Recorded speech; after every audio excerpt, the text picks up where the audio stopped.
tiba-tiba Sari keluar pondok, panik mukanya. Sambil ngelus-ngelus perut buncit yang lagi hamil itu, Wak, Sari jawab, belum bah, tapi saya udah gak kuat mah, badan saya berat semua. Hai, wassalamualaikum warahmatullahi wabarakatuh. Terima kasih sudah klik video ini. Gimana kabar kalian WN? Semoga selalu sehat dimanapun kalian berada ya. Nah, di malam Jumat ini seperti biasa aku akan menemani kalian dengan menceritakan satu kisah horor Wawa part 260.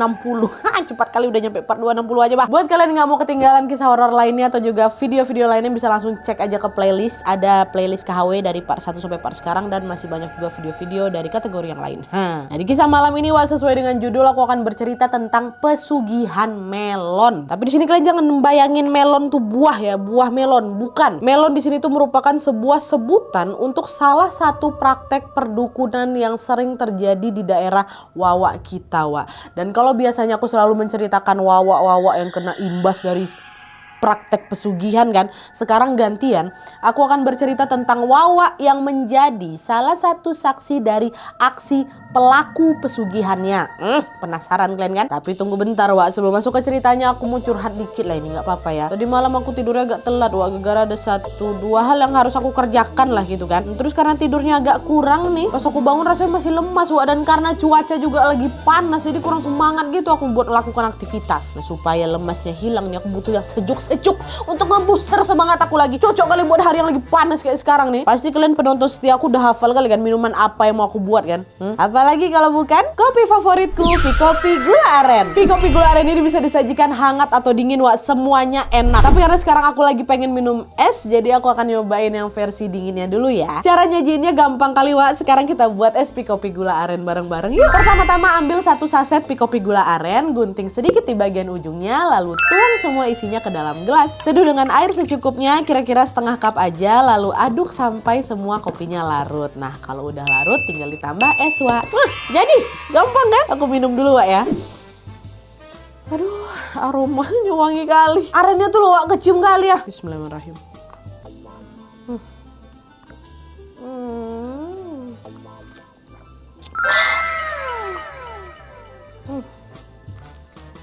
Luar biasa sih. Bukan cuma rasanya aja yang enak Wak, wanginya juga kecium kali. Memang betul Wak, asiknya real kopi aren. Gula arennya cocok kali di lidah aku.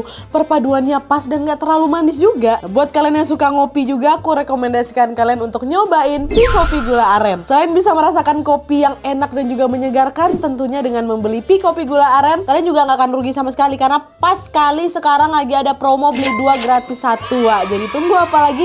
Langsung borong ke supermarket dan minimarket terdekat kalian. Pastikan jangan sampai kehabisan Wak ya, dan rasakan sendiri kenikmatan Pikopi Gula Aren. Asiknya real kopi aren. Nah, setelah minum Pikopi Gula Aren ini rasanya lebih seger lagi nih, ya kan? Aku jadi gak sabar menceritakan KHW malam ini ke kalian. Dan buat kalian yang lagi nonton video ini sambil minum Pikopi Gula Aren juga, komen di bawah ya. Nah, sekarang tanpa berlama-lama baru kita masuk ke kisahnya. Check it out.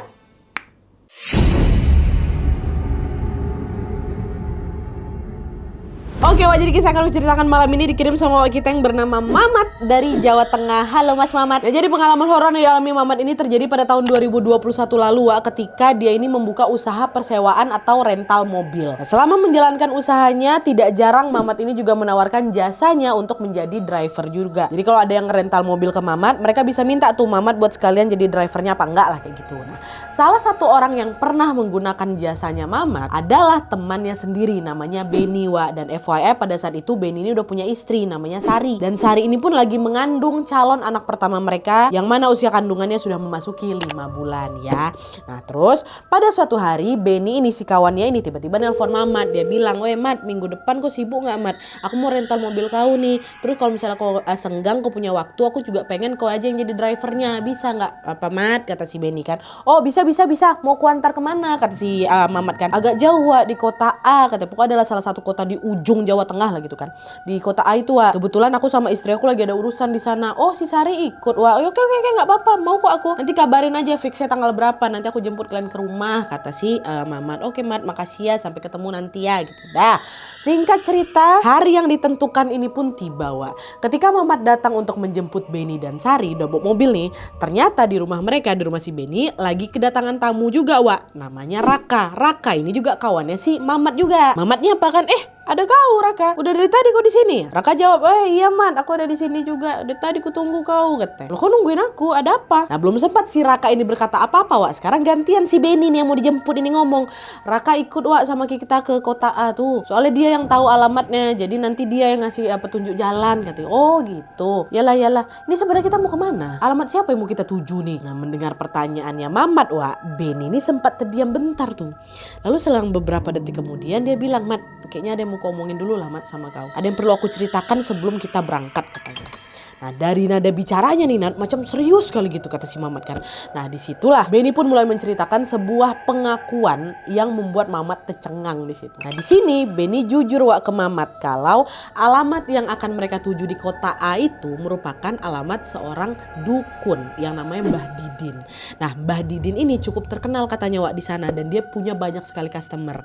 Dan konon katanya salah satu ritual yang akan menjadi keahliannya Mbah Didin ini adalah pesugihan melon. Ya, nah pesugihan melon itu apa Nadia? Aku baru tahu juga nih Wak. Jadi ternyata pesugihan melon itu adalah sebutan untuk praktek pesugihan yang menumbalkan anak dalam kandungan. Ya, oke, makanya melon. Nah, kayak gitulah mungkin lah. Aku juga sotoy aja. Nah katanya Wak, pesugihan ini memang sering dilakukan di tempat itu. Dan pesugihan ini juga lah yang jadi alasan kenapa Benny mau datang menemui Mbah Didin. Saya ingat kan istri si Benny, si Sari itu kan lagi menantikan calon anak pertama mereka nih. Hal itu memang bikin mereka bahagia, bentar lagi kami punya anak. Tapi sayangnya Wak, di saat yang sama kondisi finansial mereka berdua ini juga lagi terlontang-lantung kali. Si Benny lagi terlilit utang besar. Dan dengan kondisi yang sulit itu mereka jadi nggak yakin bisa membesarkan seorang anak gitu.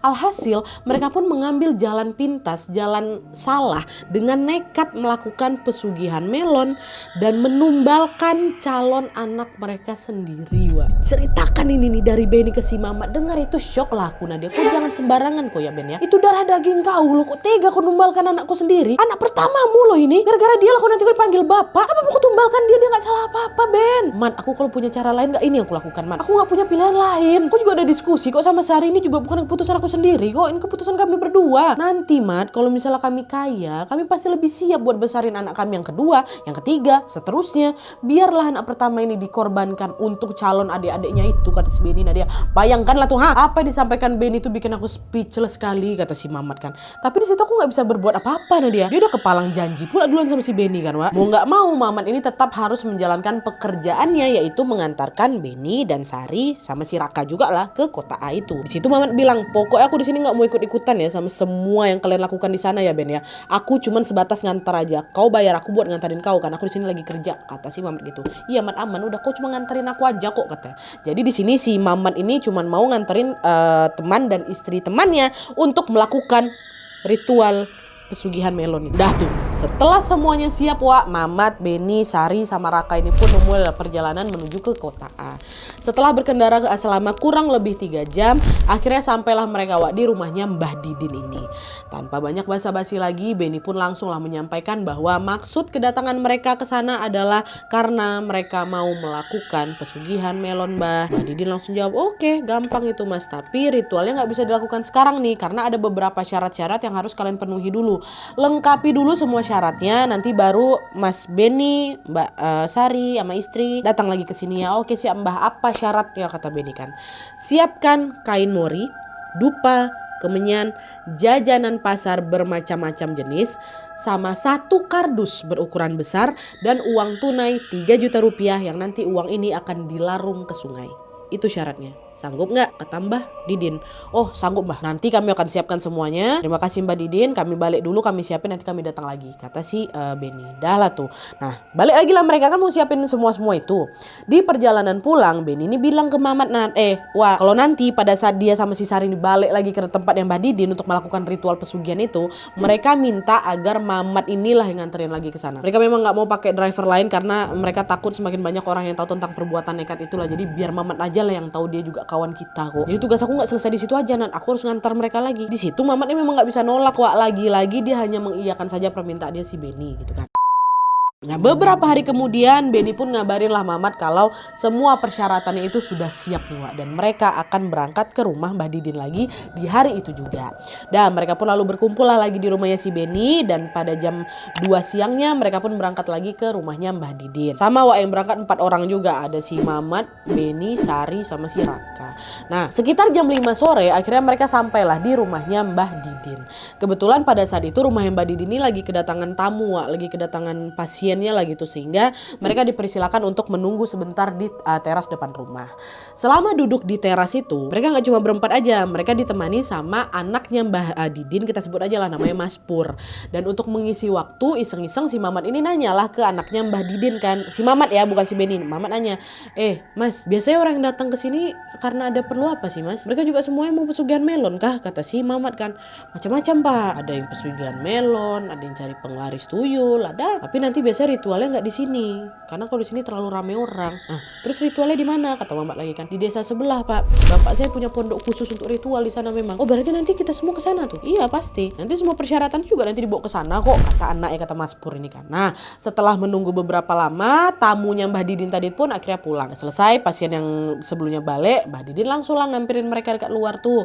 Mana alat-alat persyaratannya? Dicek lah itu kan, diperiksa lah itu semua syarat yang diperlukan untuk ritual tadi. Udah dicek ya udah lengkap apa belum. Nah, setelah memastikan semuanya siap dan lengkap sesuai dengan perkataan Mas Pur tadi Wak, mereka pun memang betul berangkat ke pondok di desa sebelah tepat setelah azan maghrib berkumandang. Oke, setelah ini kita akan ritualnya dekat desa sebelah. Yang di sini ramai, kata Mbah Didin. Nah, pondok Mbah Didin ini Wak berada jauh kali di ujung kampung yang memang terpisah dari pemukiman warga. Jadi udah beda desa, itu pun dekat ujung kali. Suasananya sepi, nggak ada penerangan lampu sama sekali. Nadia itu tuh jalan ke sana itu dikelilingi rimbunan bambu katanya. Dan lokasinya tepat berada di samping sungai besar. Mobil yang mereka naik itu nggak bisa masuk, Wak, kan jalannya sempit kali. Nah, hasil mereka harus turun, mereka harus parkir mobil di mana? Mereka turun di ujung gang dan lanjut berjalan kaki menuju ke pondok si Mbah Didin ini, pondok prakteknya lah. Sesampainya di sana, Mbah Didin pun langsung menjelaskan tentang apa yang harus mereka lakukan selama ritual, Wak. Pertama-tama, Sari diminta untuk mandi sendirian di sungai. Ya, nah bersamaan dengan itu, uang tunai 3 juta rupiah tadi, which is salah satu syarat yang mereka bawa itu, juga harus langsung dilarungkan di sungai. Mbah Didin bilang, sungai yang di depan pondok kita ini memang arusnya kurang deras. Nah, kalau kalian larungnya di sini, pasti nanti uangnya hanyut. Nanti kalian jalan kaki dulu, ngikutin arah arus sungai ini, sampai kalian ketemu arus yang deras, baru di situ nanti kalian larung duitnya ya, kata si Mbah. Nah, setelah mengatakan itu, Mbah Didin pun lalu menyerahkan 1 bungkusan kain putih ke si Benny. Aku nggak tahu Nadia itu isi bungkusan itu apa, tapi Mamat ini yakin kalau kain putih yang dipakai untuk membungkusnya itu merupakan kain mori, Wak. Nah, sambil menyerahkan bungkusan itu, Mbah Didin bilang lagi, nanti pas uangnya ini dilarung, jangan lupa bungkusan itu juga ikutan dilarung ya. Tapi isi dalam kainnya jangan kamu lempar, kamu buka aja kain ini, dah kamu larungkan aja deh biar dia hanyut di air. Jadi ada sesuatu yang ditaruh dekat kain mori itu, Wak. Jadi maksudnya jangan kau gini-gini kan, jangan. Dah ini kau buka, nah kau gituin gitu ya.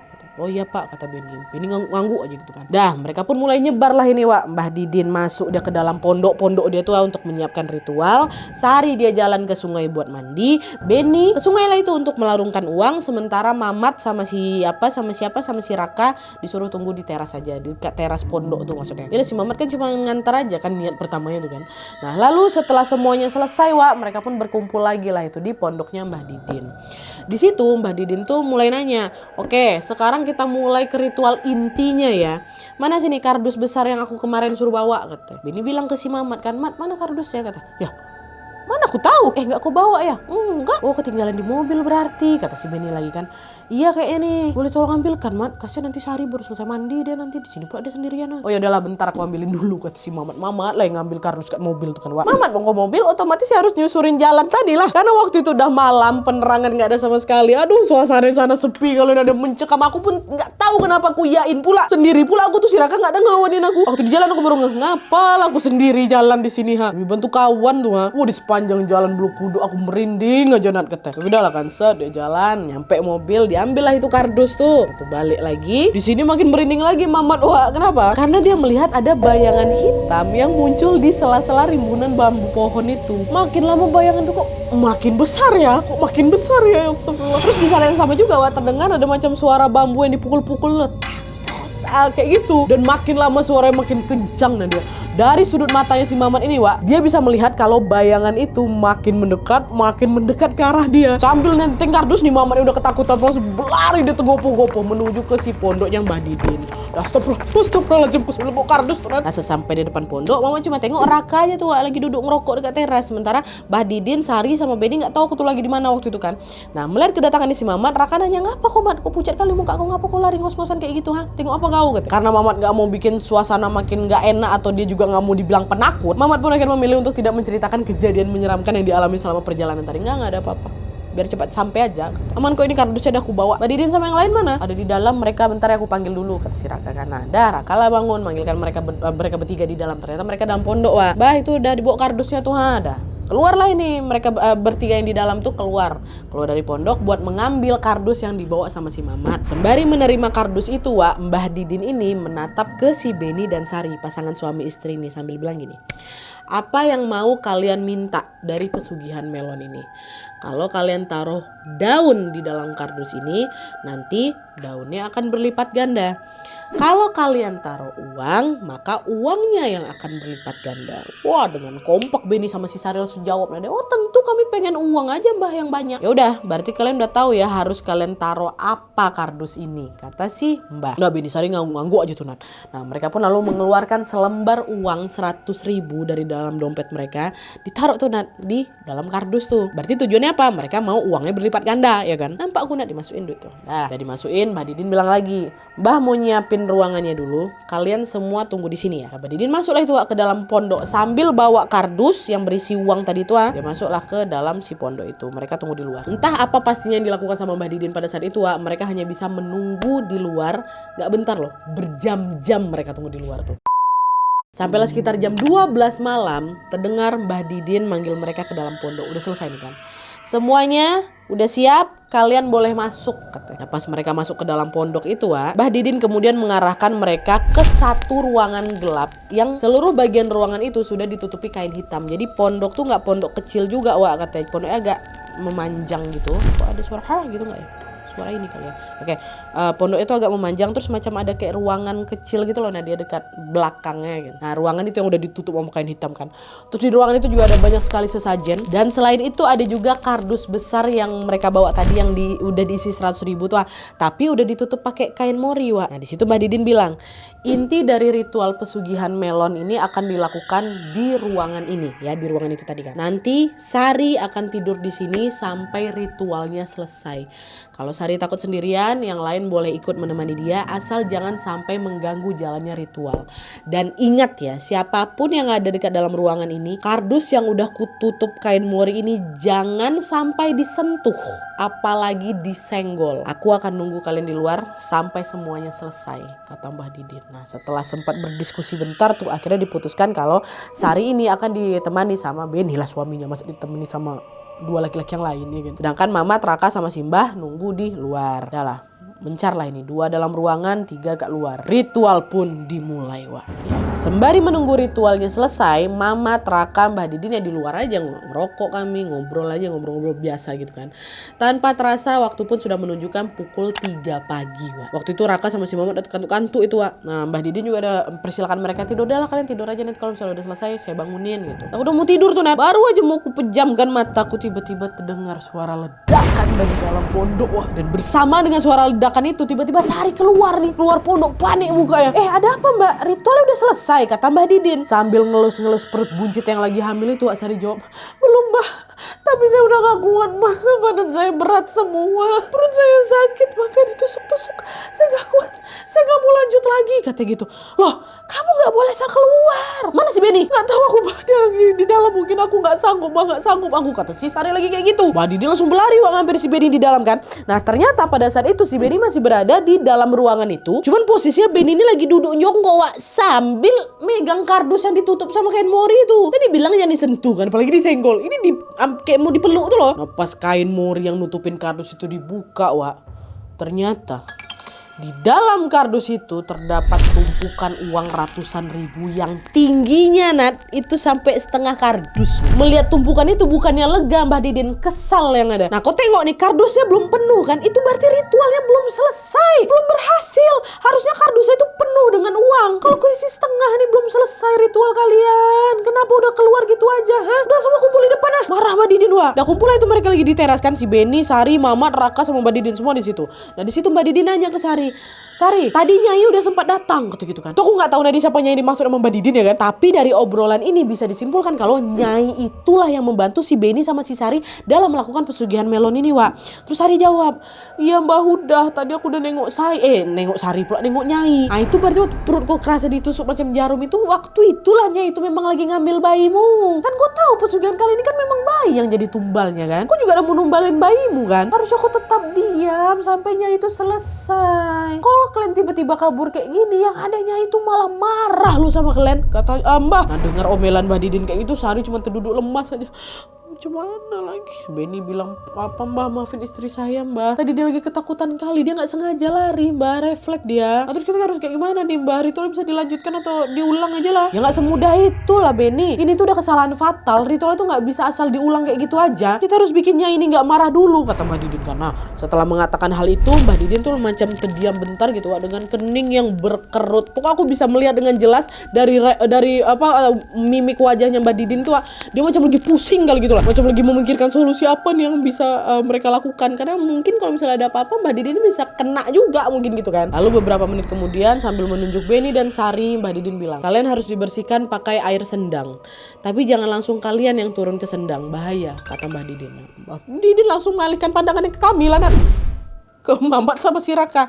Udah kalian aja ya, tolong bantu teman kalian. Kalian yang turun ke sendang, kalian ambil airnya pakai kendil, ambil secukupnya aja, pokoknya jangan lama-lama. Udah selesai kalian langsung balik ke sini. Allah, ngapa pula kita? Aku yang disuruh Nadia. Nah, bicara Mamat sama Raka udah gak punya pilihan lain selain mengiyakan perintah Mbah Didin, juga kasihan pula nengok dua kawan orang ini kan. Dengan langkah yang berhati-hati mereka pun langsung itu berjalan turun ke arah sendang. Nah pas mereka udah selesai nih ngambil air dah Wak, gak usah banyak. Pas ngambil air, disitulah mereka melihat sebuah pemandangan yang sangat-sangat mengejutkan. Di situ aku nampak Nadia. Jadi nih, tepat ketika mereka mau naik lagi ke arah pondok, tiba-tiba mereka berdua, jadi nggak cuma aku aja Nadia, kata si Mamat, si Raka juga. Mereka berdua melihat ada seorang perempuan dengan pakaian seperti kerajaan Jawa sedang berdiri di tengah sendang sambil gendong bayi. Perempuan itu menatap mereka berdua sambil bilang, aku Nyai Lanjar, bayi ini akan kubawa pergi. Bilang ke temanmu kalau aku sudah tidak marah sama mereka.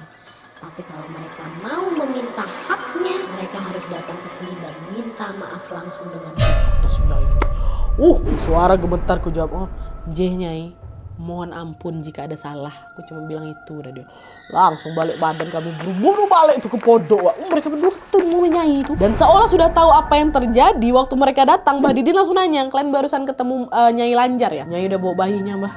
Katanya juga udah gak marah. Tapi kalau Benny sama Sari mau minta haknya, mereka harus minta maaf langsung ke Nyai. Dengar itu Wak, tanpa mengatakan apa-apa, Mbah Didin tuh tiba-tiba langsung berlari masuk ke dalam pondok. Spontan Mamat sama kawan-kawannya ikut juga berlari ngikutin Mbah dari belakang kan. Dan pada saat itu Mbah Didin langsung menuju ke ruangan gelap yang dipakai buat ritual tadi. Dan sesampainya di sana, Mbah Didin segera langsung membuka kardus besar yang ditutupi mori Wak. Ya kalian tadi kan berapa uangnya? Ada setengah kan? Setengah kardus kan katanya. Nah, pas Mbah Didin buka lagi kain morinya Wak, betapa terkejutnya mereka ketika melihat kalau kardus itu kosong melompong, lenyap uangnya entah kemana. Nah dia lenyap. Mbah Didin bilang, uangnya udah diambil lagi sama Nyai. Kalau kalian mau uang tadi kembali lagi, kalian harus mengulang ritualnya dari awal dan tentunya memberikan tumbal baru. Kalian udah gak bisa lagi menumbalkan bayi kalian yang ada dalam perutnya si Sari sekarang. Karena meskipun sekarang perutnya si Sari ini masih buncit dan bayinya masih ada di dalam, sebenarnya sebagian anak kalian juga sudah diambil oleh Nyai Lanjar. Padahal masih ada tuh, masih ada lah, ibaratnya kan masih buncit lah gitu perutnya kan. Tapi kata Mbah Didin tuh udah diambil. Ditanya lagi sama Benny, jadi tumbal apa yang harus kami berikan Mbah? Ya tumbalnya pilihlah nyawa salah satu dari kalian, kata Mbah. Dengar jawaban itu, Sari sama Benny langsung lemas lah dibilang kayak gitu. Pesugihan melon yang mereka lakukan ini gagal total. total Wak, bayi dalam kandungannya Sari itu udah terlanjur ditumbalkan, tapi mereka juga nggak mendapatkan harta kekayaan. Dan karena Sari sama Benny nggak mau ada tumbal lagi, apalagi harus menumbalkan nyawa mereka sendiri, akhirnya mereka pun memilih untuk balik pulang dengan tangan kosong. Dah kayak gitu aja. Sia-sia. Astagfirullahaladzim, bayi kau. Belum selesai Wak. Nah beberapa hari setelah kejadian itu, Mamat udah gak kontakan lagi tuh sama Benny, sama Sari, sama Raka. Enggak Nat. Mamat gak tahu gimana keadaan mereka setelah balik dari rumah Mbak Didin. Sedangkan Mamat sendiri yang ada kondisi yang ngedrop setelah aku ketemu Nyai itu. 3 hari aku dirawat di rumah sakit Nat. Setelah kondisinya pulih, Mamat pun melanjutkan aktivitasnya seperti biasa. Lalu sekitar 4 bulan kemudian nih Wak, Mamat dengar kabar kalau Sari sudah melahirkan, berhasil melahirkan Wak. Tapi kabar kelahiran yang seharusnya membahagiakan ini malah menjadi kabar yang kurang mengenakan. Kenapa? Karena bayi yang dilahirkan Sari ternyata memiliki kondisi fisik yang kurang sempurna Wak. Jadi ya kurang sempurna lah gitu. Dan setelah 3 hari dilahirkan, tiba-tiba bayi itu ditemukan meninggal dunia secara mendadak. Apakah bayinya meninggal karena sakit? Aku nggak tahu Nadia. Tapi katanya karena kemarin Mamat itu sempat ngelihat si Nyai ini megang bayi, gendong bayi, dan dia juga sudah bilang dia mau ngambil bayi itu. Jadi apakah mungkin ini sebenarnya kejadian ini merupakan akibat dari pesugihan yang sudah dilakukan sama Benny dan Sari ya? Wallahu alam juga Nadia. Kesaksian aku cuma sebatas itu aja. Apakah kebetulan atau ada hubungannya? Ya wallahu alam, kata Mamat. Nggak tahu aku Nadia. Kalau menurut kalian gimana, komen aja di bawah.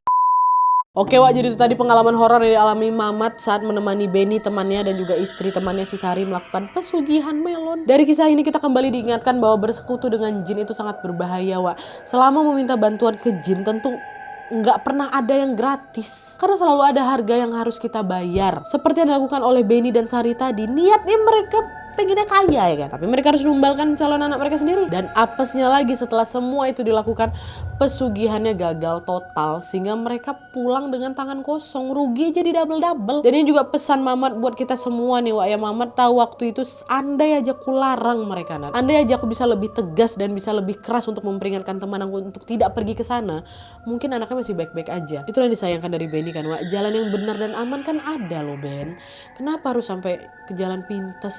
Ya Allah, ngebahayain. Bukan ngebahayain, ngilangin lagi kan. Nah, semoga kita selalu diberi kekuatan untuk bekerja dan juga berjalan di jalan yang benar Wak ya. Ingat, hukum tabur tuai itu nyata. Apa yang kita tabur itu juga lah yang akan kita tuai. Kalau dari awal caranya udah salah, pasti hasil akhirnya nggak enak juga.